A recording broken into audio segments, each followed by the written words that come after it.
Hi friends, welcome to my channel. இன்றைக்கி இந்த வீடியோவில் என்ன பார்க்க போகிறோம் அப்படின்னு பார்த்தீங்கன்னா, மார்கழி மாதம் ஸ்டார்ட் ஆகிடுச்சு இல்லையா, அதான் நிலவாசல் எல்லாமே அலங்காரம் பண்ணலாம் அப்படிங்கிறத ஆரம்பிச்சிட்டேன். இது பார்த்திங்கன்னா சாட்டர்டே நைட்டு. எப்போதுமே பார்த்திங்கன்னா நான் வியாழக்கிழமை க்ளீன் பண்ணிடுவேன். வெள்ளிக்கிழமை பூஜைக்கு வேண்டி வியாழக்கிழமை ஈவினிங்லேயே க்ளீன் பண்ணி பொட்டெல்லாம் வச்சுடுவேன். இப்போ பார்த்திங்கன்னா மார்கழி ஃபஸ்ட்டு வர்றதில்ல, அதனால் சனிக்கிழமை நம்ம க்ளீன் பண்ணிடலாம் அப்படின்னு சொல்லிட்டு எல்லாமே க்ளீன் பண்ண ஆரம்பிச்சிட்டேன். இந்த கிளாத் பார்த்திங்கன்னா ரொம்பவே யூஸ்ஃபுல்லாக இருக்குது. அதாவது மல்டி பர்பஸ்ன்னு சொல்லலாம். எல்லா விதமான க்ளீனிங்க்கும் யூஸ் பண்ணிக்கலாம். இது ஜன்னலாக இருக்கட்டும், இந்த டிவி க்ளீன் பண்ணுறதா இருக்கட்டும், கதவு, கிச்சன் க்ளீனிங், அந்த மாதிரி எல்லா இதுக்குமே நம்ம க்ளீன் பண்ணிக்கலாம். ஃப்ரிட்ஜு, அந்த மாதிரி எது வேணாலும் க்ளீன் பண்ணிக்கலாம். ரொம்பவே நல்லாயிருக்கு இது. இப்போ பார்த்திங்கன்னா நான் கதவு, நிலவாசல் எல்லாமே தொடச்சி எடுத்து பொட்டு வைக்கிறதுக்கு தொடச்சி எடுத்து க்ளீன் பண்ண ஆரம்பிச்சிட்டேன். நான் வாசலுக்கு எந்த மாதிரி பொட்டு வைக்கிறதுக்கு இந்த பொடியெல்லாம் மிக்ஸ் பண்ணுவேன் அப்படின்னு பார்த்தீங்கன்னா, பச்சரிசி மாவு இதுக்குன்னே நான் நைஸாக கொஞ்சம் பொடி பண்ணி வச்சுக்குவேன். அது கூட மஞ்சள் பொடி, சந்தனத்தூள், பன்னீர், பச்சை கற்பூரம் இவ்வளோ மிக்ஸ் பண்ணி நான் கலந்து பூசுவேன். வெறும் மஞ்சள் பூசும்போதும் பார்த்திங்கன்னா ரொம்பவே டார்க் ஆயிரும், கருத்துரும். அது பார்த்திங்கன்னா 2-3 நாளையிலே கொஞ்சம் கருப்பாக அசிங்கமாக தெரிய ஆரம்பிச்சிரும். இதே நீங்கள் இந்த பச்சரிசி மாவோடு மிக்ஸ் பண்ணி பார்த்திங்கன்னா பிரைட் தான் கொடுக்கும், தவிர காய காய நல்லா பிரைட்டாகவும் பார்க்குறதுக்கே நம்மளுக்கு அது நல்ல ஒரு பாசிட்டிவாக இருக்கும். நம்மளுக்கே நம்ம அதை அலங்காரம் பண்ணி முடிச்சுட்டு பார்க்கும்போது அவ்வளோ ஒரு அழகாக தெரியும். நிலவாசல் மேலே பொட்டு வைக்கும்போது பார்த்திங்கன்னா நம்மளோட குலதெய்வத்தை நினச்சிட்டே நீங்கள் பொட்டு வைக்கணும். எந்த ஒரு தெய்வங்களாக இருந்தாலும் நம்மளோட குலதெய்வத்தோட அனுமதி இல்லாமல் நம்மளுக்கு எதுவுமே பண்ண முடியாது. அதனால் நம்ம அதில் வைக்கும்போது மேலே வைக்கிற அந்த பொட்டு நம்ம குலதெய்வத்தை நினச்சிட்டு நீங்கள் வைங்க. அதுக்கப்புறமா நம்ம 2 பக்கமாக கீழேருந்து பூசுகிறதும் நம்ம அவங்களுக்கு வேண்டி தான் பூசுகிறோம். ஆனால் மேலேருந்து நம்ம அந்த ஒரு பொட்டு வச்சுட்டு அதுக்கப்புறம் நீங்கள் எது வேணாலும் பண்ணுங்கள்.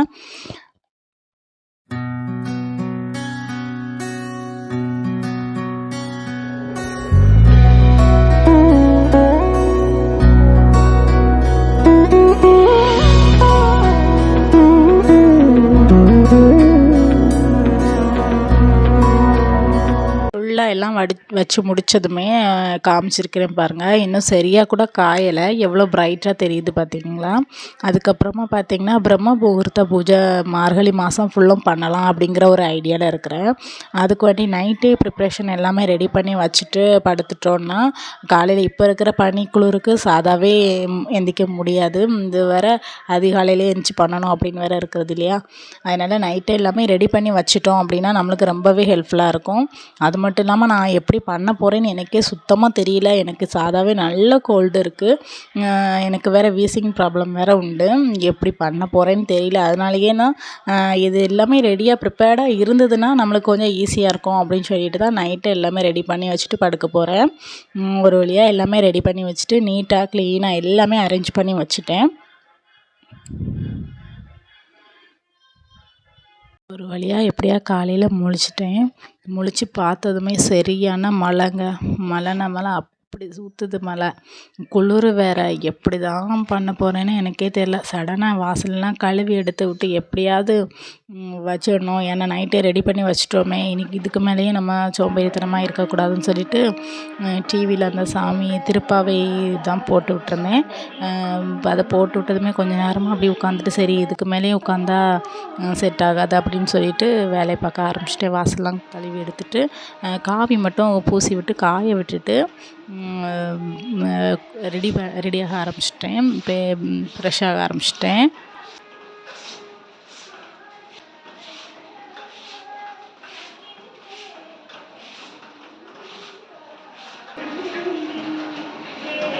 ஃப்ரெஷ்ஷப் ஆகிட்டு வந்துட்டேன். அதுக்கப்புறமா கோலம் போட ஆரம்பிச்சிட வேண்டியதான். கோலம் போடும்போதே பார்த்திங்கன்னா அங்கங்கேயா சுற்றி பார்த்து பயந்து தான் கோலம் விட ஆரம்பிச்சிருப்பேன். ஏன்னா ரொம்ப இருட்டாக இருந்ததா, மழை வேறு. சாதாவே இந்த டைம்லலாம் இருட்டாக தான் இருக்கும். மழை வேறு பெஞ்சிட்டு இருந்ததுனால நல்லாவே இருட்டாக இருந்தது. அதுக்கப்புறமா எப்படியாவது சீக்கிரமாக போட்டுட்டு கிளம்பிடணும் அப்படின்னு சொல்லிட்டு போட ஆரம்பிச்சிட்டேன். போட இன்ட்ரெஸ்ட்டாக போட்டுகிட்டே தான் இருக்கலாம். ஆனால் நம்மளால தான் முடிய மாட்டேங்குது. இந்த கோலம் போட்டு முடியறதுக்குள்ளாடியே ஒரு 50 தும்மலாவது தும்மியிருப்பேன். அந்த அளவு ரொம்ப கஷ்டப்பட்டுட்டேன். இங்கே சுத்தமாக என்னால் முடியல. என்னென்னா ரெடி பண்ணிட்டோமே, எல்லாமே ரெடி பண்ணி வச்சுட்டு விளக்கேற்றாமல் அப்படியே வச்சுட்டோன்னா அது ரொம்ப கஷ்டமாக போயிடும் மனதுக்கு. அன்றைக்கி நாள் பொழுதே மனதுக்கு ரொம்ப கஷ்டமாக இருக்கும். அதனால தான் எப்படியா கஷ்டப்பட்டு ரெடியாகி ஒரு வழியாக வச்சுட்டேன். அதுக்கப்புறமா பார்த்திங்கன்னா அந்த கோலம் எப்படி இருக்குது அப்படிங்கிறத கமெண்டில் சொல்லுங்கள். வாசல்லையுமே 2 பக்கமும் காவி பூசி இந்த மாதிரி படி வாசலில் பண்ணிடுவேன். அதுக்கப்புறமா பெரிய கோலம் இடுற இடத்துலையும் அந்த மாதிரி காவி பூசிடுவேன். காவி பூசுறது ரொம்பவே நல்லது. நம்ம வீட்டுக்கு எந்த ஒரு திருஷ்டியும் அண்டாது அப்படின்னு சொல்லுவாங்க. ஆரம்பத்தில் பார்த்திங்கன்னா எந்திரிச்சதுமே கொஞ்சம் சோம்பேறித்தனமாக டயர்டாக தான் இருந்தது, கொஞ்சம் டல்லாக தான் இருந்தது. அதுக்கப்புறமா நம்ம வாசலில் விளக்கெல்லாம் ஏற்றுனதுக்கப்புறமாவே கொஞ்சம் சுறுசுறுப்பு வந்துடுச்சு.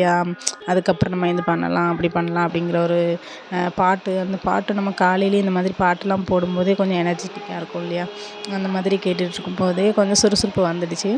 மழையை பார்த்திங்கன்னா உங்களுக்கு தெரியும்னு நினைக்கிறேன், எப்படி மழை பெய்யுதுன்னு பாருங்கள். செம்மையான மழை. வெளியில் வாசலில் கோலத்து பக்கத்தில் விளக்கேற்றலான்னு ஐடியா, ஆனால் அந்த பக்கத்தில் வைக்க முடியாது. ஏன்னா அவ்வளோ மழை, சாரல் ஃபுல்லும். கோலமே கொஞ்ச நேரத்தில் பார்த்திங்கன்னா பாதி கோலமே மழையே அழிச்சிடுச்சு. அந்தளவு மழை பெஞ்சுது. அதுக்கப்புறமா பார்த்திங்கன்னா வீட்டுக்குள்ளே பிரம்ம முகூர்த்தம் விளக்கு வைக்கிறதுக்கு வாசலில் 2 விளக்கு ஏற்றிருந்தேன், பூஜை ரூமில் 2 விளக்கு. அப்புறமா நம்ம பிரம்ம முகூர்த்த விளக்கு 5 விளக்கு எப்பவும் போல் ஏற்றுறது தான், அதுவும் ஏற்றி வச்சுருந்தேன். நம்ம அதில் உட்காந்து விளக்கு ஏற்றினதுமே மேக்ஸிமம் ஒரு 20 நிமிஷமாவது அதில் நம்ம உட்காந்து நம்மளோட கோரிக்கைகளை அதில் வச்சுட்டு அதுக்கப்புறமா பார்த்திங்கன்னா நம்மளுக்கு தெரிஞ்ச ஏதாவது ஸ்லோகங்கள் இல்லைன்னா ஏதாவது பக்தி பாடல்கள் தெரிஞ்சதுன்னா அதில் உட்காந்து நம்ம பாடலாம். நான் பார்த்திங்கன்னா இப்போ நம்ம மொபைல்லையே நம்மளுக்கு லலிதா சரஸ்நாமம் அந்த மாதிரிலாம் நம்மளுக்கு அதுலேயே நம்மளுக்கு லெட்டராகவே வரும், நம்ம எழுதிக்கலாம். நான் அதை பார்த்து ஒரு நோட்டில் எழுதி வச்சு நான் அதை ஒவ்வொரு தடவை விளக்கு வைக்கும் போது அதிலேருந்து படிக்கிறேன். பூஜையெல்லாம் முடித்ததுக்கப்புறமா பார்த்திங்கன்னா ஒரு கப் காஃபி குடித்த பிறகு தான் சூடாக அப்பாடா அப்படிங்கிற ஒரு ரிலீஃப் ஆச்சுது. ஓகே ஃப்ரெண்ட்ஸ், இந்த வீடியோ உங்களுக்கு பிடிச்சிருக்கும்னு நினைக்கிறேன். இந்த வீடியோவில் ஏதாவது குட்டி குட்டி டிப்ஸ் உங்களுக்கு யூஸ்ஃபுல்லாக இருந்துச்சுன்னா நம்மளோட சேனலை லைக் பண்ணுங்கள், ஷேர் பண்ணுங்கள், சப்ஸ்கிரைப் பண்ணுங்கள். கண்டிப்பாக சப்ஸ்கிரைப் பண்ணுங்கள். இதுவரை சப்ஸ்கிரைப் பண்ண என்னோடய ஃப்ரெண்ட்ஸ் எல்லாத்துக்குமே நான் நன்றி சொல்லிக்கிறேன். ஓகே ஃப்ரெண்ட்ஸ், பாய்.